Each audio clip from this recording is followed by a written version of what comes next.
Hello and welcome to Twist List. Today we are looking at 10 badass explorers who put Indiana Jones to shame. Ever since humanity's beginnings, we have had a fascination with what is going on next door. Back then, we went looking over the hill or in a nearby cave, while now we venture toward our neighboring planets. The scope of our exploration has changed, but our ambition remains the same.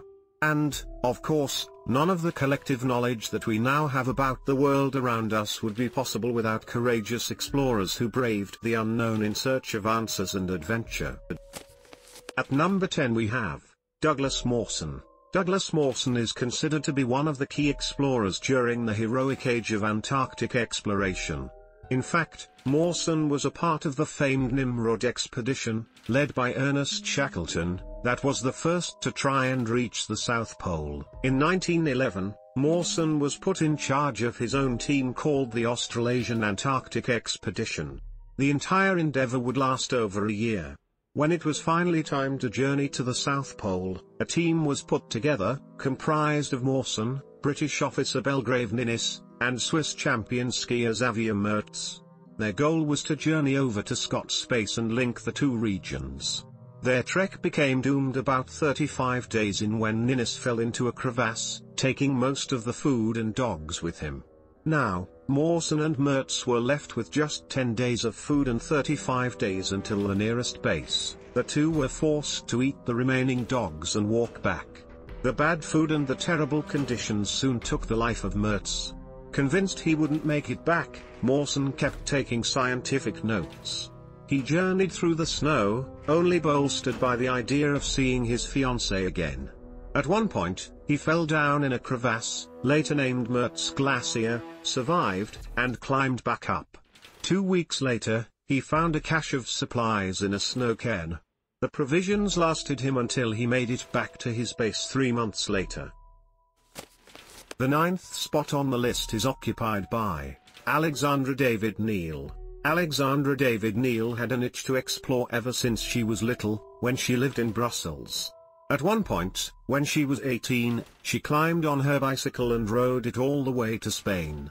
As a woman, she tried to marry and settle down, but it just wasn't for her. In 1911, she left her husband, Philippe Neal, and went on a journey through Asia. She first went to India, staying in Sikkim where she absorbed the culture. She learned the Tibetan language, started practicing yoga, and became the first European woman to meet the Dalai Lama. She even adopted a 14-year-old monk named Afyongden. She then visited the forbidden city of Lhasa in Tibet, which was mostly off-limits to foreigners, especially women. For this, she got kicked out of Sikkim by the British ambassador. By this point, she had fallen completely in love with Tibet, and going back to Europe wasn't an option. Instead, she and Yongden went to Japan. There, they met a Buddhist monk who told them he went to Lhasa by disguising himself as a Chinese physician. David Neal and Yongden decided to try the same strategy, so they embarked on a 2,000-mile journey to Lhasa. In 1923, authorities discovered the duo traveling toward Tibet, and they were sent back. So they tried again in 1924. This time they had a clever ruse. They pretended to be Buddhist pilgrims. In order to pass as a Tibetan woman, David Neal had to darken her skin every day. The trick worked and David Neal spent 2 months in Lhasa before returning to Europe and writing about her exploits abroad. Number 8 on our list is Kit Carson. Kit Carson was the prototypical frontiersman of his day, despite the fact that he looked and acted nothing like you would expect. He was clean-shaven and well-groomed, had an unassuming manner, but showed implacable courage when the need arose. He was known for being a man of his word and maintained friendly relationships with various Native American tribes, even taking native wives on 2 separate occasions. Most of his fame was attained after 1842, when John C. Fremont hired him as a guide. Fremont was a politician who would go on to become the first presidential candidate for the newly formed Republican Party. Before this, he led several expeditions into the American West and used Carson as guide for all of them. Afterward, Fremont would speak highly of Carson in his reports, which is what gained him the image of an American folk hero who would go on to appear in numerous Western novels. While on such a journey, the Mexican-American War broke out and Fremont decided to join the Bear Flag Revolt. His group lent assistance to the American settlers in the area, and Carson was the one who led them into battle. After a victory, Fremont asked Carson to return to Washington to deliver the news of their success. He only made it as far as New Mexico before being recruited again, this time by General Stephen Kearny, who required his services as a guide in order to defeat the Mexican forces. At number 7 we have John Colter. Colter's early fame came when he took part in one of the most famous expeditions of all time, alongside Lewis and Clark. Although he was an integral part of that expedition, as one of the best scouts and hunters in the group, Colter never actually got to see the journey to the finish. He was honorably discharged 2 months early in order to join up with 2 fur trappers and travel up the Missouri. This partnership didn't last long, but Colter soon found himself working with another fur trapper called Manuel Lisa. It was during this time that Colter became the first man of European descent to explore Yellowstone. He gave first-hand descriptions of the thermal lakes and geysers present there, but nobody believed him that such a place existed. One of the geyser basins he visited is still known as Colter's Hell, pictured above, even though it's inactive today. One famous incident became known as Colter's Run. In 1809, while trapping with John Potts, a fellow Lewis and Clark alumnus, the duo were attacked by members of the Blackfoot tribe. Potts was killed by a hail of arrows while trying to escape. Colter was captured, stripped naked, and told to run, forced to take part in a perverted game of cat and mouse. Against all odds, Colter managed to outrun the Blackfeet and survived for a whole week in the wilderness, until he reached an American settlement, despite being naked and having no food or equipment. Number 6 on the list is Tenzing Norgay. On May 29, 1953, Tenzing Norgay and Edmund Hillary made history by becoming the first people to reach the summit of Mount Everest. Of course, since Tenzing was only a Sherpa guide, most of the fame went to Hillary. Sherpa Tenzing became well known and respected in his homeland of Nepal and in India, but remained a relatively obscure figure in the West. By the time the expedition took place, Tenzing was already an experienced mountaineer. This marked his 7th time attempting to climb Everest, each time getting a little closer to the top. On this expedition, Hillary and Tenzing weren't the first team to attempt to reach the summit. John Hunt, the man in charge of the expedition, initially directed 2 other climbers, Charles Evans and Tom Bourdillon, to make the first attempt. They made it to within 90 vertical meters, 300 feet, of the summit before being forced to turn back due to an error with Evans's oxygen system. Next came Hillary's turn. He insisted on having Tenzing as his partner because he had actually saved Hillary's life earlier in the expedition when Hillary fell into a crevasse. Tenzing had been walking behind him and had the presence of mind to thrust his axe into the ice and grab onto the rope, which was tied around Hillary's waist. He managed to save Hillary, just before his body smashed into the icy depths of the crevasse. The 5th spot on the list is occupied by Zheng He, a 14th-century Chinese explorer during the Ming dynasty. Zheng He has the distinction of being the only eunuch on this list. He was active during a time when China was greatly expanding its knowledge of the world due to thriving trade relations with neighboring cultures. It was decided that improving trade relations, as well as securing Chinese dominance over the Indian Ocean, was a top priority. A giant armada was assembled, captained by Zheng He, who had risen to the rank of admiral by then. The size of the Ming armada was something unparalleled up until that point. It was comprised of huge junks with 9 masts, surrounded by dozens of smaller transport ships, patrol boats, and water tankers. The largest ships in the flotilla were over 120 meters, 400 feet, in length. In total, the armada had a crew of 27,000 people, both sailors and soldiers. The boats were loaded with prized Chinese silk and porcelain, and went from port to port, establishing trade routes for valued goods such as spices, pearls, and ivory. In total, Zheng undertook 7 expeditions between 1405 and his death in 1433. The first 3 expeditions were all to India. The fourth crossed the Arabian Sea into Persia, and the last 4 made it all the way to Africa. In the wake of the treasure fleet, as it came to be known, dozens of states sent tributes back to China.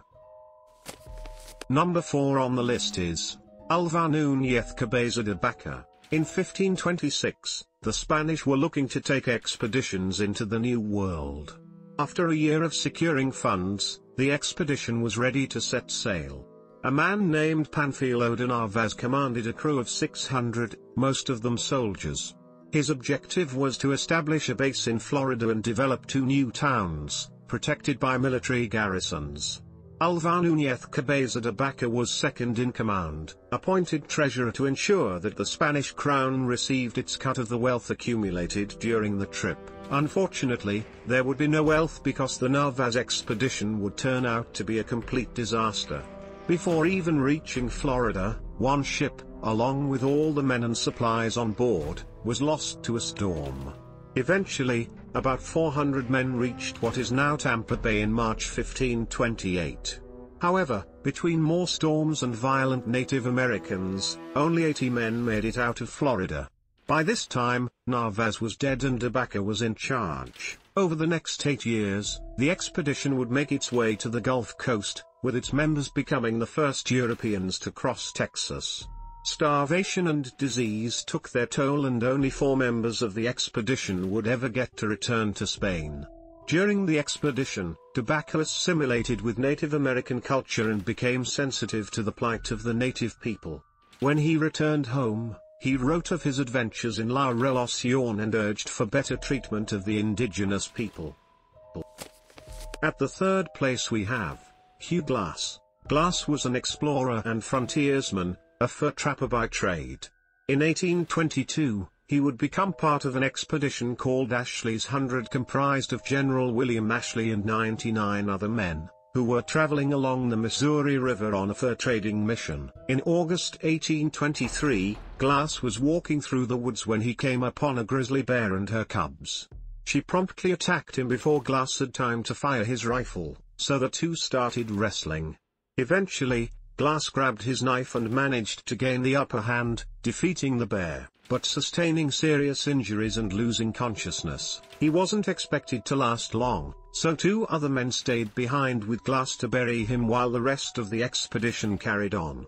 There was just one problem: Glass wouldn't die. Eventually, the 2 men decided that if they ever wanted to catch up, they had to leave Glass behind. They did just that. They planned to tell everyone that Glass was dead and buried. This also meant that they took his rifle, equipment, and all the supplies, because they wouldn't bury those with a dead man. Eventually, Glass woke up, severely injured, abandoned, and with no equipment. He set his own broken leg and let maggots infest his wounds so they would eat his dead flesh. He survived mostly on roots and berries. Over the next 6 weeks, Glass undertook a 320-kilometer, 200 miles, journey in order to reach Fort Kiowa, the nearest American settlement. At the 2nd spot is Jedediah Smith. As Hugh Glass showed, early 19th century America was a wild and untamed place, where only the brave and fierce would prosper. It was a time of discovery in a land of mystery, and the famed mountain men were the ones who faced the unknown in order to reveal new trails and passages and unlock more secrets of this new world. Jedediah Smith has a resume very similar to that of Glass. He, too, was a fur trader, a trapper, and an explorer who was employed by the aforementioned General William Ashley. Like Glass, Smith also fought off a grizzly and had to have one of his ears sewed back onto his head afterward. He also took part in numerous important expeditions throughout the frontier and helped explore many regions in Colorado, Utah, California, and Oregon. Most notably, he found the South Pass through the Rockies, which, in reality, was actually a rediscovery, since the Astor expedition had already found it. Smith would go on to have a far more lucrative career than Glass, though, primarily highlighted by his ability to survive Native American attacks. In fact, it was his actions during one such attack by the Arikara tribe that brought him to the attention of General Ashley. Smith volunteered and successfully managed to return with reinforcements after his group was attacked in an Arikara village. For this Ashley appointed him captain. Later on, Ashley would make him a partner and even sell him his stock in the company after retirement.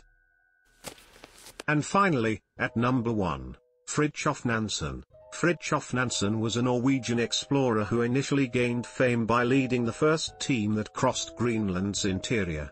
Afterward, he was famed for his North Pole expedition. Later in life, he studied oceanography and eventually became a commissioner for the League of Nations. Right off the bat, Nansen's idea of exploration was different from everybody else's.